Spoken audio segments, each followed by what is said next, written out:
நல்ல வேலைக்கே கர்த்தரை ஸ்தோத்தரிக்கிறேன். இப்பொழுதும் ஒரு வசனம் கூறுகிறேன்.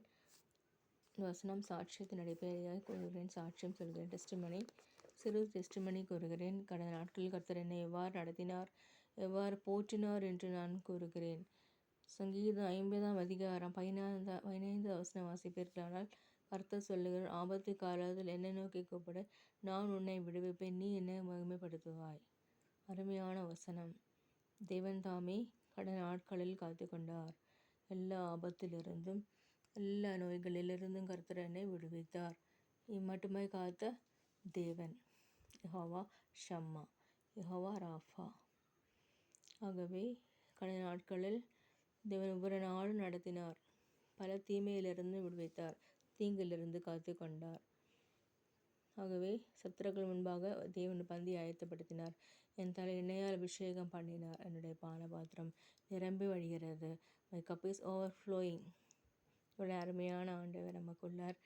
ஆகவே இந்த வசனம் இருக்கிறது சங்கீதம் 50. அது முன்னாடி வசனம் என்ன போட்டிருக்குன்னா, ஸ்தோத்திர பலியிடு, கர்த்தருக்கு பொருத்தனைகளை செலுத்து. ஆக நம்ம வாழ்க்கையில் கூட சில வேளையில் பொருத்தனைகள் செலுத்துவோமானால் கர்த்தர் நம்மேல் பிரியப்படுவார், நம் காரியம் வாய்க்கும். கர்த்தர் மேல் உன் பாரத்தை வைத்துவிடு, அவர் உன்னை ஆதரிப்பார், நீதிமானை ஒருபோதும் தள்ளாட ஓட்டார். ஆகவே இந்த நாட்களில் நாம் கர்த்தருடைய வசனத்தை தியானிப்போமாக. ஒவ்வொரு நிமிஷமும் கர்த்தரை யோசிக்க வேண்டும். ஒவ்வொரு நொடி பொழுதும் இயேசுவானவரை தியானிக்க வேண்டும். அதுதான் ஆண்டவருடைய சித்தம். நம்ம உலகத்தில் இருக்கும்பொழுது உலக பிரகாரமான காரியங்களுக்கான நம்ம போய்விடுவோம். ஆனால் ஆண்டவர் சொல்கிறாரு, நிச்சயமாகவே முடிவு உண்டு, நம்பிக்கை வீண் போகாது. ஆகவே என் தேவன் என்னை அற்புதமாக நடத்தினார். எல்லா தீங்கிலிருந்தும் காத்து கொண்டார். தேவனுடைய சித்தம் என்னமோ அது நடக்கும். கர்த்தருடைய சித்தமோ அவர் கையினால் வாய்க்கும்.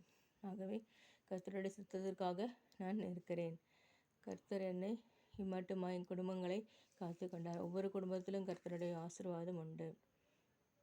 நிந்திக்கிறவர்கள், நெருக்கப்படுகிறவர்கள் முன்பாக கர்த்தர் அற்புதம் செய்கிறார், அதிசயம் செய்கிறார். கர்த்தர் எவ்வாறாக மிஷினரியை காப்பாற்றுகிறார். கர்த்தர் தன் பிள்ளைகளுக்கு ஆகாரம் கொடுக்கிறார், தன் பிள்ளைகளை காத்து கொள்கிறார். ஆகவே கர்த்தருடைய சமூகத்தில் செல்கிறோம். அதிகாலையில் ஜெபிப்பேன், சில வேளைகளில் ஜெபிப்பேன், இடையில ஜெபிப்பேன். அவ்வாறு ஜெபிக்கும் பொழுது நிச்சயமாக கர்த்தர் என்னை அவருக்கு மகனாக வாழ கிருபை பாராட்டுகிறார்.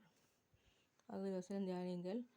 கர்த்தர் கொடுத்த வசனம், ஆபத்து காலத்தில் என்னை நோக்கி கூப்பிடு, நான் உன்னை விடுவிப்பேன், நீ என்னை மகிமைப்படுத்து. ஆபத்து காலத்தில் கர்த்தரை நோக்கி கூப்பிட்டேன். கர்த்தர் அடைக்கலமாய் அரணாய் கூட இருந்தார். கர்த்தர் என்னை ஆசீர்வதித்தார். ஆமீன், ஆமீன், ஆமீன், ஆமீன்.